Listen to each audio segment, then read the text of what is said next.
We never had played Open Arms before, and I was dreading it. And we played it the first time, and the audience went nuts. And I was kind of astounded. I turned to Steve and afterwards I go, I think that they love that, man. He looked at me like he wanted to take my head off, you know?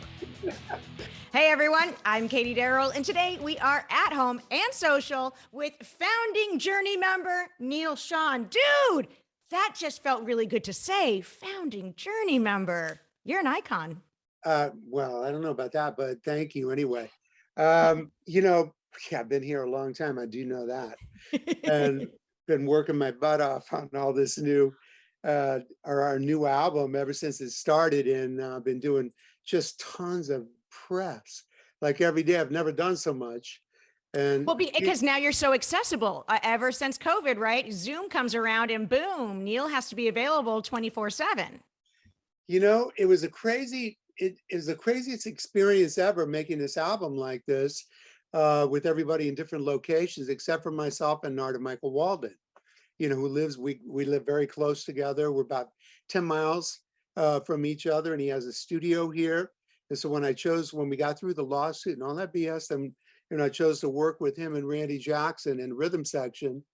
And you know, it turned out really good because I could cut live guitar with live drums, which gave the album a live feel, like we were Mhm. all in the same room, which you don't get when you cut drums by itself. If you cut drums just with a click track and you kind of pass it around, it kind of sounds like a click track and a rhythm machine. Nothing kind of gels. And so when you're cutting live guitar solos with drums, him and I were just going for it.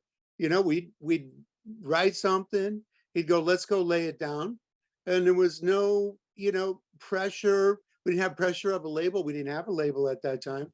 We didn't know when it was supposed to be done, and just kind of went with the flow. And you know, it was interesting. He was producing Arnel Pineda's vocals while Arnel was in Manila. I said, "How's he gonna, you know, do all the tech stuff for himself while he's trying to sing?" And he goes, "Oh, our engineer is doing that for him." So Jim Rice, Just logged in, right? unbelievable. So Arnell was just sitting there singing. They're controlling all the faders for him here in San Rafael. And I was just like, that's incredible. And it was all in time, and it never skipped out anything. And so, wow, new experience. The magic of computers. Well, the new album is called Freedom.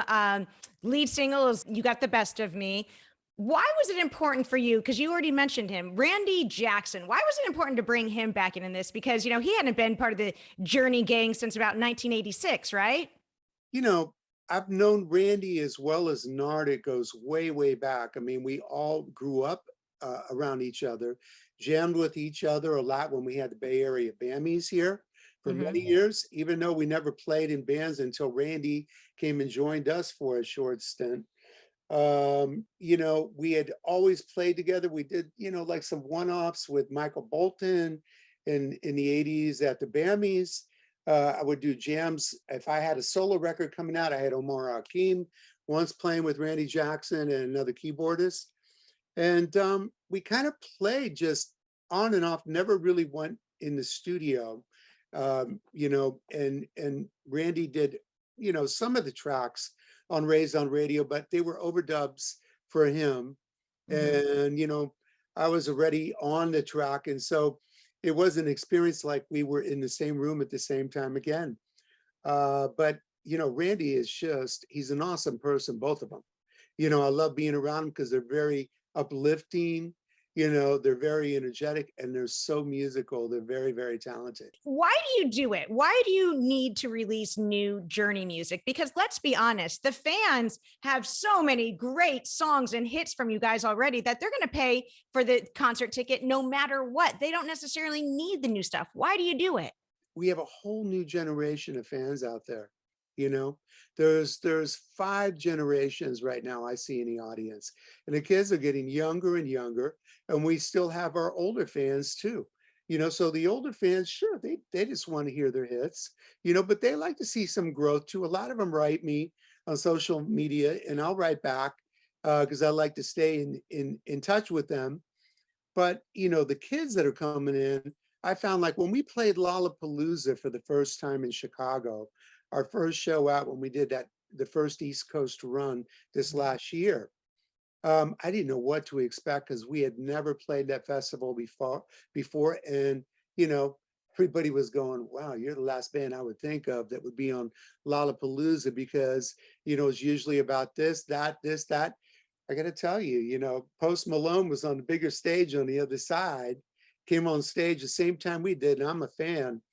And we went on, and I got to tell you, I think 3 songs into it, the whole audience levitated over to our side. And we had like about over 120,000 people out there. What's so shocking is earlier in the conversation, you mentioned the new album. For those of you just tuning in, I'm Katie Darrell. He's Neal Schon of Journey. The new album is called Freedom. And you did mention when you started writing this album, you didn't have a label. Who doesn't want Journey on their roster? Do you feel that redheaded stepchild syndrome where you want to be like, you guys just don't get it. You don't get it. And those of you who do, rock on. Well, you know, there was labels that wanted it. BMG was one of the first ones that we Okay. had something going on with. But the people that were talking to them at the time, Hex Management, were kind of misinforming myself and others. And they wanted us to go elsewhere where the money was bigger in front because they wanted to take the bigger percentage and stick it in their pocket. And they didn't really give an F. In this day and age, can you believe that there are managers and people still trying to pull that crap? You're like, have we not watched all the biopics? I think money is the root of all evil for everyone. You know, I mean, everybody's fine until the money comes in place. And then everybody's like, especially right now, you know, I've never seen the world like this. It's so crazy. I mean, nobody's got each other's backs anymore, you know, and it really needs to get back to that so we can help each other out of it. You know, I mean, it's a ruthless world and so many crazy things going on every day. I'm just like, this is insane. And so luckily we have music, you know, that's another reason to create new music, because to me, it is the international language for all over the world that everybody understands, even if they don't speak English, you know. It lifts them, brings them to a better place. There's a lot of heavy stuff going on, you know, from day to day that we have to deal with now. And nobody seems to have a grip on it right now. So I'm praying for that our country comes together much more so than has been in a long time. But, you know, we'll see what happens. But music is always going to be there for the people. And as long as I'm here on earth, I'm going to keep on pushing it out, you know, and playing. I need to talk about television and the power of television. Going to pivot over to Stranger Things and this Kate Bush phenomenon that's going on right now. Everyone's in love with Kate Bush because her song, you know, was used in Stranger Things. And now it's like most downloaded in this resurgence. And it makes you go, I remember something like this happening before, maybe back in 2009 with Sopranos and Don't Stop Believing. So as this story is unfolding with Kate Bush, does it bring you down memory lane and that feeling of like, wow, this just like a cannonball, you guys? It's funny. It's not only unfolding for her, but it's unfolding for us. As you know, they did separate ways. They redid separate ways in their own version of it, and it's like crazy how big it's become again. You know, the catalog keeps on moving. You know, I mean, it's just I think, you know, we you know, with Steve, myself, and Jonathan, we created some timeless music. You know, I think at this point it's not going anywhere. And somebody's going to say, oh, that's over, you're never going to hear that again. What are you listening to that for? It's just not going to happen. All right, I want to talk about some of the fan favorite hits. Obviously, the new album is Freedom, so people are becoming addicted to that, but we're going to go to the past. And I want to talk about some of the live performances, the recordings, the music videos on some specific songs. Let's talk about when you guys went into the studio and recorded Open Arms. Do you remember that? Is there a specific memory? I know where you're going with this, and it's funny. And so I'm not leading the give you any witness. answer you want. Okay, so Open Arms. You asked me the question, I'll answer it. I want your memory. I want your memoy of Open Arms. And, you know, just when you walked out of the studio at the end of the night and it was locked up behind you, how did you feel? Well, I was a bit, I was actually perturbed. I was kind of scared of the song, to be completely honest, because I was always the rocker in the band. Okay. And so I thought it was really soft. And I think the way I described it to Jonathan and Barry when he brought it, I go, "Are you guys kidding?" I go, "This is like Mary Poppins."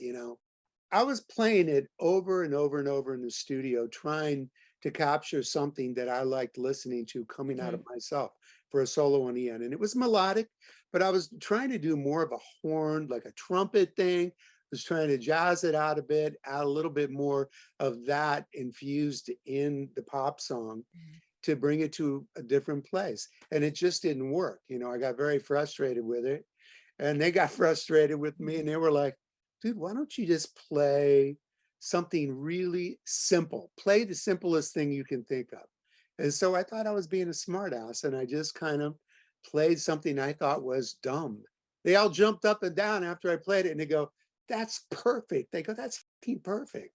And so, you know, I sometimes love you it. just don't know. And then, we got to um, go on tour, obviously, after we did the album Escape. And we never had played Open Arms before, and I was dreading it. And we played it the first time, and the audience went nuts. And I was kind of astounded. I was like, I was happy, but I was blown away that I was so off base and wrong about it, how people would perceive it, you know? And so I turned to Steve and afterwards I go, I think they loved that, man. He looked at me like he wanted to take my head off. All right, we'll talk about some live, your best live memory playing "Don't Stop Believin'." The story of it goes is that we were mixing it with Kevin Elson as our producer and Mike Stone. And we were listening to some final mixes of the whole album, and that song came up. And I thought that we had something there way back when we recorded it. As I turned to everybody and I go, "I think this song is going to be bigger than everything." And they all go, "Well, I don't know." They go, "It's a really crazy arrangement." And it did not coincide or go along with, the other radio hits that were happening at that time where Mhm. everybody's looking at their stopwatch and are going, "Don't bore me, get to the chorus. You already spent 25 seconds on a verse. Forget the B section, just go to the chorus." And so we didn't pay any attention to that format, that radio format Mhm. on that particular song. When Steve would stop singing, I was going to take over and try to convey somewhat of the melody of what he was singing and do a guitar solo with it, and improvise around that. And so he didn't like the fact that I was going to play his melody before he goes, "You're going to actually play my melody before I sing it." And I go, "Yeah, why not? I'm going to sink it in everybody's head before they even hear you sing it. And it's probably going to make it even bigger." And so we argued about it, and I got my way and I did it, and everybody loved it. Um, Everybody loves it. I walked down the aisle to it at my wedding. oh, great. That's awesome. I'm that crazy person. Yay! I'm talking to Neal, everyone. All right, let's talk music videos. Come on, Separate Ways. This one's good. This is a good video. This, for those of you who are unfamiliar with it, it's basically the band playing air instruments. It's amazing. It's fun. Was it fun to make, or um, did it feel hella awkward? it felt pretty awkward, actually, to tell you the truth, when we got into it. It was the same director. I had just done made a solo album with Jan Hammer, and did a song on it called "No More Lies." It actually ended up being a pretty big AOR hit and on MTV, until it got crushed by CBS because Journey had an album coming out, and they were actually not happy that it was doing well. But I thought that we made a pretty credible video with "No More Lies" with that director for that day and age, and not spending hardly any money at all. And then, everybody forgets at this time that we did this video, MTV was just coming on, Yeah. you know, and then, you got into the Marty Callners, that I worked with later with Bad English with John Waite and Jonathan and Dean and Ricky Phillips. And, we ended up spending $500,000 on Forget Me Not, for a 3.5 minute song. You're going to get charged like movie money. You're like, you're Yeah. making a movie. And, people got used to spending way more than that, whether it was Michael Jackson or Aerosmith, and, goes on and on and Oh on. yeah. And so you can't compare, a $15,000 or $12,000 video Mhm. with a $25,000 video or a $500,000 video or $1 million video or $1.5 million. It is what it is. And I thought it was cheesy as hell. It looks worse to me now than it did when it came out. But We all look back on our past. yeah, it I think it's great. I think it sets a tone for a great era of fun and like bands trying things, and so I'm a fan. I'm a fan. Another video though that people should check out though is the new video for "You Got the Best of Me" off of the new album Freedom. Why freedom? Why was it important to use that word? freedom has been around for a long time. And actually our first manager that I started a band with, Herbie Herbert, he's the one that always came up with the one title album titles, Escape. Escape, Frontiers, Infinity, Evolution, Departure. It was always one title. And Mhm. he came up with that, and he wanted to call Raised on Radio Freedom. And Steve didn't want to call it, Freedom. I mean, he wanted to call it something different. He wanted to get away from the artwork, and he wanted to do something completely different. He was producing at that time, and he was in charge, and so he got his way. And so it just had sat there for a long time, and then we went through this lengthy, you know, like divorce with the ex-band members Yeah. and court drama and all that stuff. And we ended up, doing well in the end and got the green light to move on. At that point, I said, freedom is it. You know, we got away from all this. We got a whole new lease on life. We're over at AEG right now, which I'm really enjoying. I love those guys, Jay Marciano from there. I have a great relationship with. I feel like I've known him like we're in family, together. And he's really, done some incredible things for us and enabled us to get back into arenas because they own most of the arenas where we were playing Yeah. sheds night after night for over 2 decades. And I hated the sheds, to tell you the truth. You know, Journey has always been like a stadium band or an arena band. To go back in there and do the business that we just did at the beginning of this year, we like sold out all the arenas, first time since the '80s. And, fans are going nuts. I mean, I got really active on social media covering it because I felt like, with the dedication AEG had put into it, that I wanted to show them that I appreciated it. And so I hired, top-notch photographers, which I'm still trying to collect from the band yet because I paid with my own money. But I had, these guys covered long shots. Yeah, it's in the notes. Cover long shots to show the magnitude and the size of the Mhm. audience, and that it was completely sold out.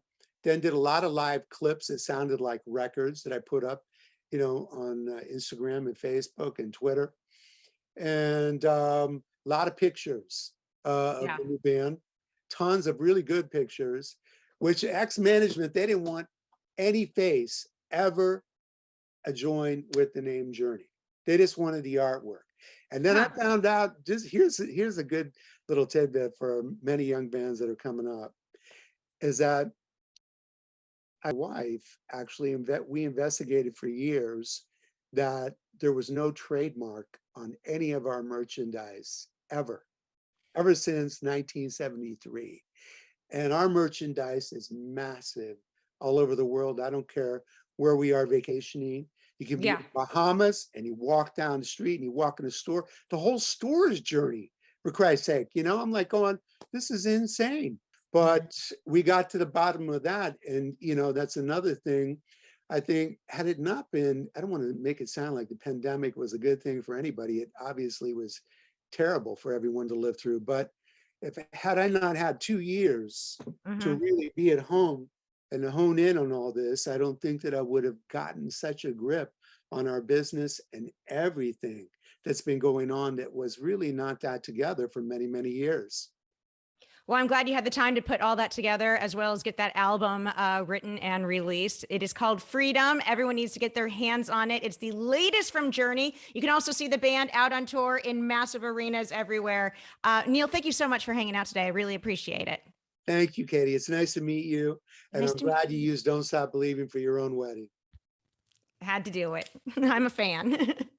Hey there, thanks for watching AXS TV. Subscribe, follow, like, and do all the good stuff. And make sure you leave a comment below. I don't know, just let us know what your favorite AXS TV show is, or who your favorite bands are, and what artists you're into, or just say hi, man.